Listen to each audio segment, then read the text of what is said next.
Once again, a butter. Oh, oh, oh, oh, oh. Hey, ho, don't you know we're all natural? And hey, now we know how to do what's right for wrong. 'Cause don't you know we're the healthy choice that's made for those who care? And you can taste the integrity we spread for you to share. Once again, a butter. Thank you very much for coming.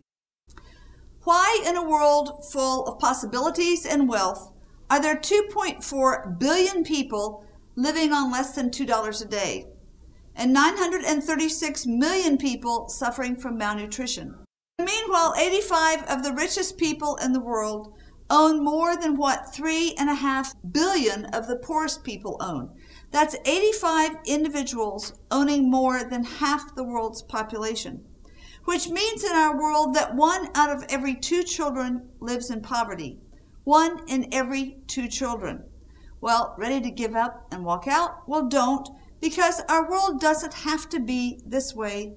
Another world is possible.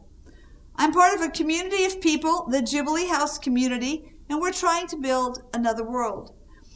We live in Nicaragua, and we've now been there for 20 years, which, as I said, is a little bit hard to believe. And Nicaragua is a place with devastating statistics, such as 4 out of 10 people live on less than $2 a day, and of that, 1 out of every 6 live on less than $1.25 a day.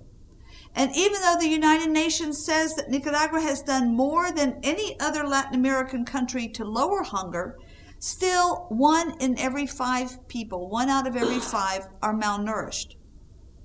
Through our work, the Center for Development in Central America, and with our staff, community leaders, and people like you here at Once Again, we are working to make another world.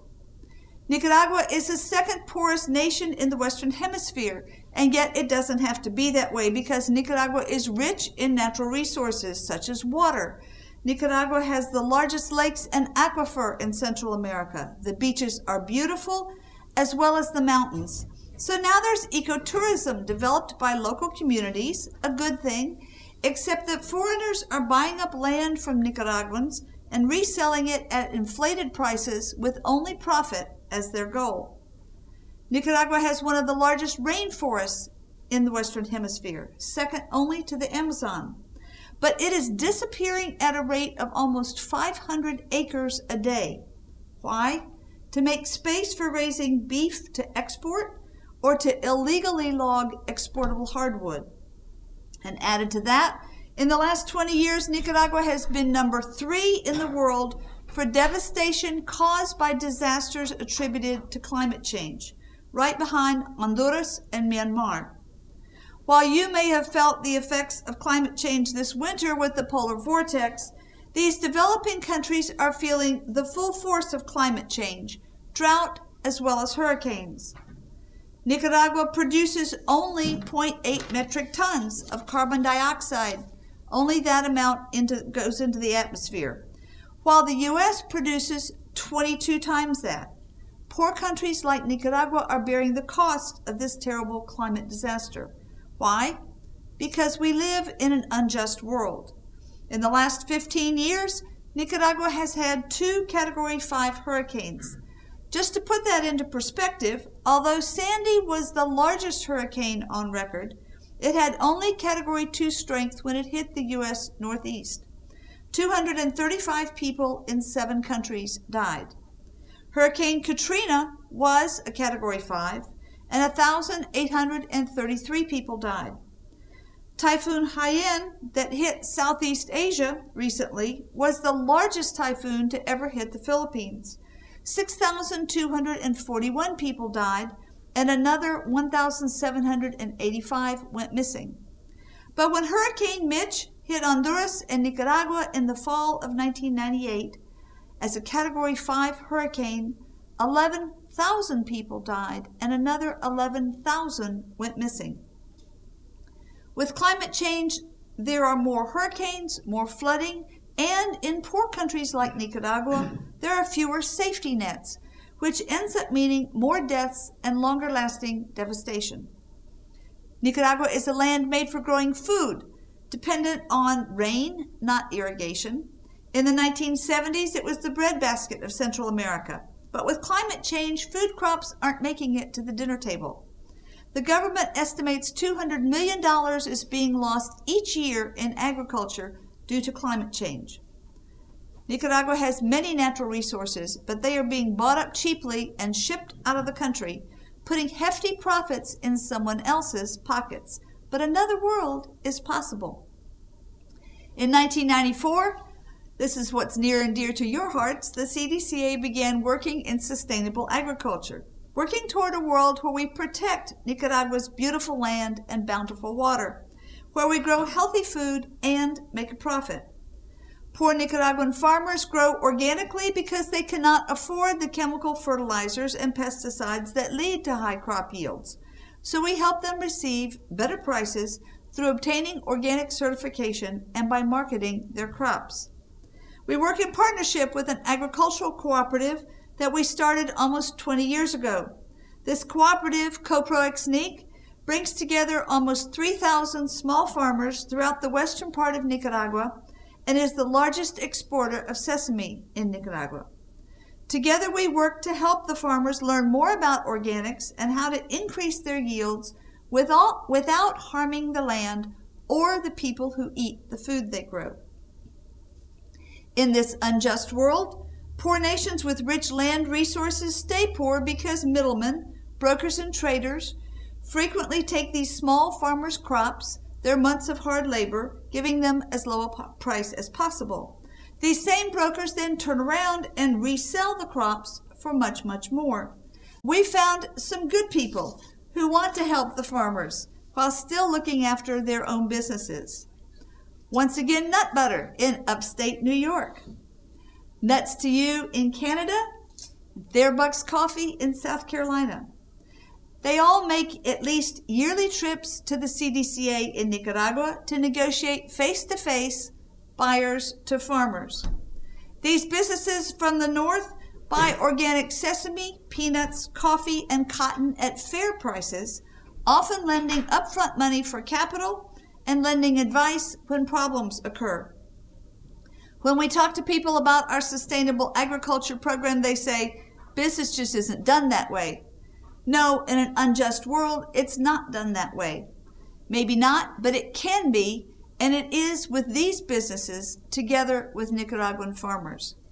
We're already living in that other world where workers and buyers have direct relationships with each other and care about one another. Farmers in poor nations stay so poor because with crops such as sesame, peanuts, and coffee, the money paid for processing, etc., gets added to their value only after the crop leaves the farmer's hands. Last year, CoproExnic had great losses due to lack of professionalism in the processing and the shipping of the crops. This year, CoproExnic has found a better peanut processing plant and has obtained the lease of the only operational sesame plant in the country. The previous leaseholder not only did not process the farmer's crops correctly and efficiently, but also left behind a building with missing and not working machinery, as well as a huge, I think it was $80,000 worth of unpaid electric bill.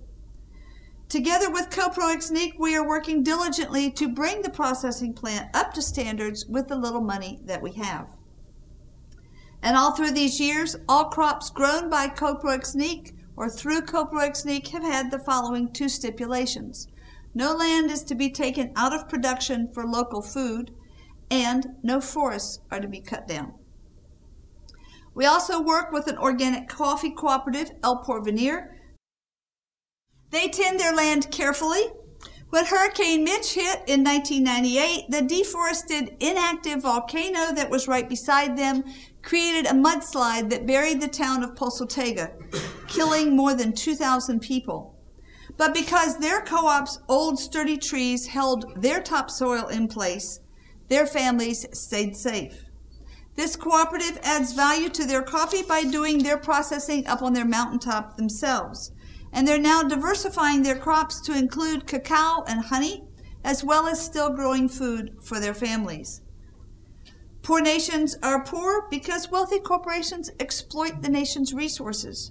They use up the resources at as low a cost to themselves as possible, and this, of course, includes buying up cheap labor. Thanks to the developed world's neoliberal policies, unjustly called free trade, sweatshops have sprung up all over Nicaragua.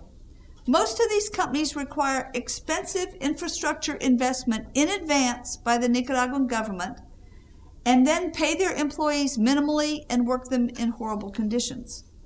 But people need employment, especially in Nicaragua, where 1 out of every 6 Nicaraguans lives on less than $1.25 a day. Can you even imagine living on so little? I cannot, and I live in Nicaragua, and I see it every day.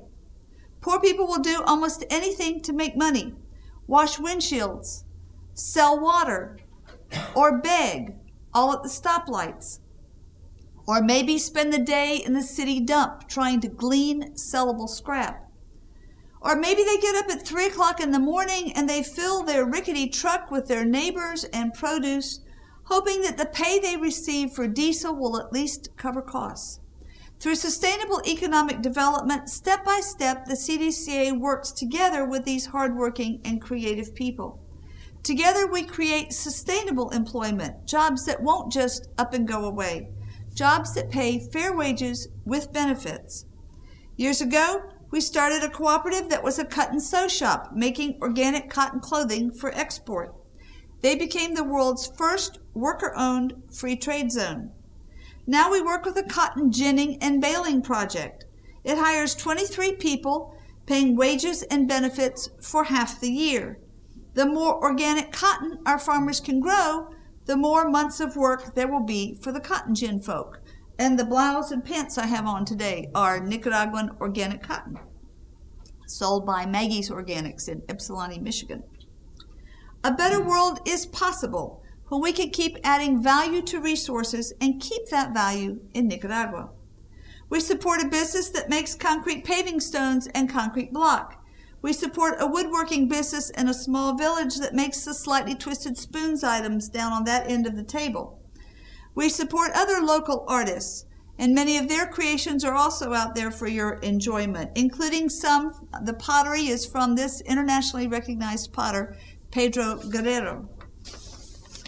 What a just world needs, what businesses, farmers, and artists need, is hard work, imagination, and capital. They need available, easy-to-get financing at low interest rates. But Nicaraguan businesses don't do business that way.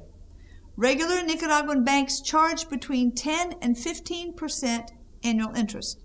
But that's just the way business is done, right? Wrong. It doesn't have to be that way. How? Well, for starters, the CDCA has set up a loan fund to build lives through livelihood, which we've called the Vida Fund. The Vida Fund finances startups, expansion, planting, and harvesting for small farmers, usually at only 6% annual interest. In 2009, we set a goal of having $1 million in the fund by the end of 2012.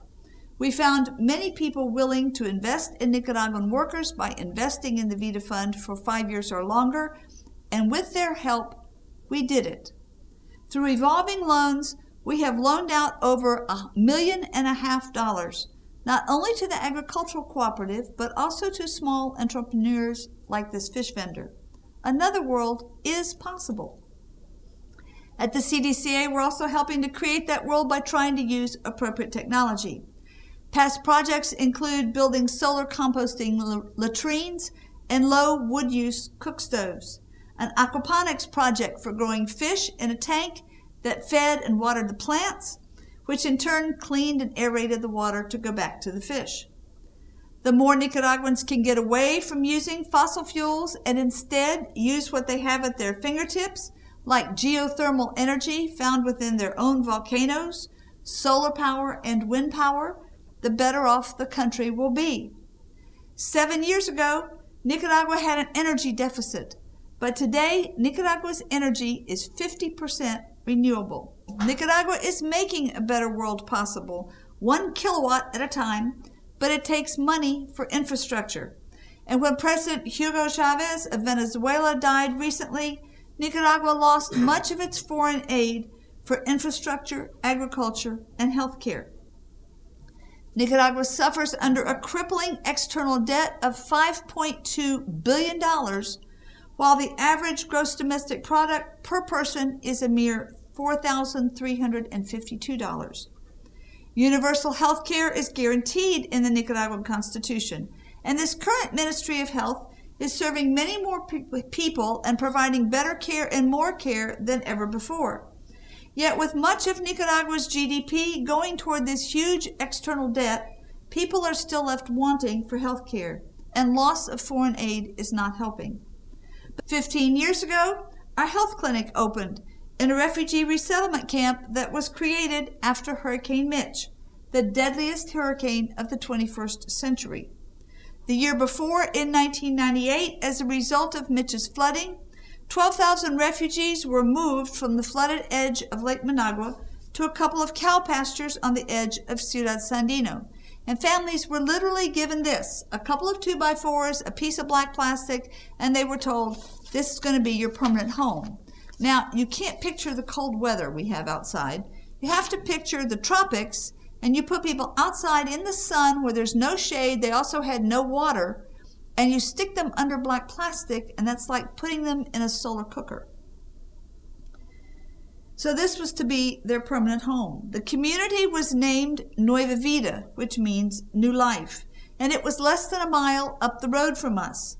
With no national safety nets in place, even several years later, families were still devastated. Well, historically, Ciudad Sandino has been the dumping ground for refugees. From a major flood in the 60s to the devastating earthquake that leveled Managua in 72, through wars and conflicts, to Hurricane Mitch's destruction in 98, it just goes on and on. This area where we live and work in Nicaragua struggles with many, many burdens. Now home to 150,000 people, Ciudad Sandino is the 7th largest city in Nicaragua, the most densely populated and the poorest. In the past 15 years, over 25,000 different patients have come through the doors of our clinic, and we now offer medical consultations with our general physician and our pediatrician. We have a radiologist on staff who provides the only ultrasound service in the city, an orthopedist who treats musculoskeletal problems and pain. We have volunteer doctors who come down, nurses, and we also have volunteer dentists as well as our own dental staff. Lab tests are done by our part-time technician to aid the doctors, and after they've seen the doctors, we give patients medicine from our People's Pharmacy, almost $100,000 worth each year. About half of that is donated medicine that volunteers bring down to us, and about half we pay for with cash, also donations. We also offer part-time psychological care and one morning a week, an eye correction clinic where we match people up with whatever donated glasses we have to give them the best pair we can find. And finally, we work on providing public health education. Our health promoter has organized 32 lay health workers in Nueva Vida and surrounding villages, working in the areas of nutrition, type 2 diabetes, good oral hygiene, cervical cancer, sexual health, family planning, HIV, pregnancy, infant care, and asthma. 1.5 million Nicaraguans are malnourished. Malnourishment comes automatically with extreme poverty. Malnourishment combined with available cheap sugar and other factors creates conditions for type 2 diabetes, which is on the rise. 1 in every 4 Nicaraguan women will die of complications resulting from it. 1 in every 4 women. At our clinic in Nueva Vida, we have a program for patients with chronic conditions like type 2 diabetes. They receive monthly checkups, medications, and classes that also serve as support groups. When a child has poor nutrition and has bad gums and teeth, then the child's body has a harder time fighting off illnesses like the flu. He or she is fighting on 2 fronts, low-grade gingivitis and the flu. But it doesn't have to be that way. At the CDCA's clinic in Nueva Vida, the dental hygienist and health promoters teach good oral hygiene. Nicaragua has one of the highest rates of cervical cancer in the Western Hemisphere. Cervical cancer is easily preventable for those who have access to the HPV vaccine and easily treated when detected early with regular trustworthy pap smears. Most Nicaraguan women don't have access to these necessities. We're setting up a new therapy. It's called See and Treat, as prescribed by the World Health Organization for poor countries. We will continue with PAPs and help patients follow up. We have the equipment now donated by a retired OBGYN in Americus, Georgia, but we have to get it to Nicaragua first, and then we have to learn how to use it. Even though Nicaragua has the second lowest HIV rates in the Western Hemisphere, housewives are the fastest growing population testing HIV positive. And that's mostly because the Nicaraguan government is requiring that all pregnant women get tested so that if they have the HIV virus, steps can be taken to make sure it doesn't get passed to the babies at birth. At our clinic, we're working to educate women about HIV. And we also now test for HIV, do public education, and help get them into the public health treatment program if the test result is positive. In our unjust world, many children in a poor family means stretching the family's meager resources.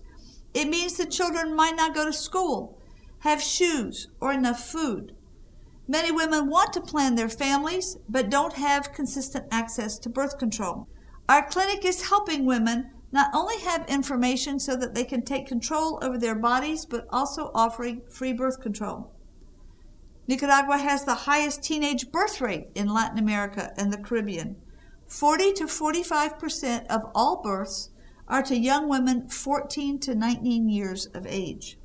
We have a support group for these girls and other new mothers, providing them with information on pregnancy, family planning afterwards, breastfeeding, and monitoring their babies for the first year. We've also started a group of young women, helping them prioritize their own goals for their own lives to help limit teenage pregnancy. Because, as Lopez of the World Bank says, it is poverty and the lack of opportunity that is the main cause of teenage pregnancy. In our unjust world, more poor children die from respiratory problems worldwide due to poorly ventilated wood cook stoves than die from malaria. At our clinic, 5% of all our patients suffer from asthma, mostly little children. We've put nebulizers in the homes of health promoters throughout the community. Teaching people and equipping them to make choices about their health and the health of their children is maybe one of our most important jobs in healthcare. We teach business skills. We teach computer skills, business management, and how to create more value for their products. We try to involve people like you from the wealthier countries as visiting delegations come through. We host volunteers in groups and individually. And we share with adults and children on speaking trips like the one that I'm on now, all trying to show what it means to be poor and why people are poor and what can be done about it. You see, Nicaraguans really are just like you and me. They're mamas and daddies, brothers and sisters, precious children. They have critical needs, hopes, and dreams. But Nicaraguans need you to join them in creating another world. So will you here once again, Nut Butter, continue to help? Thank you.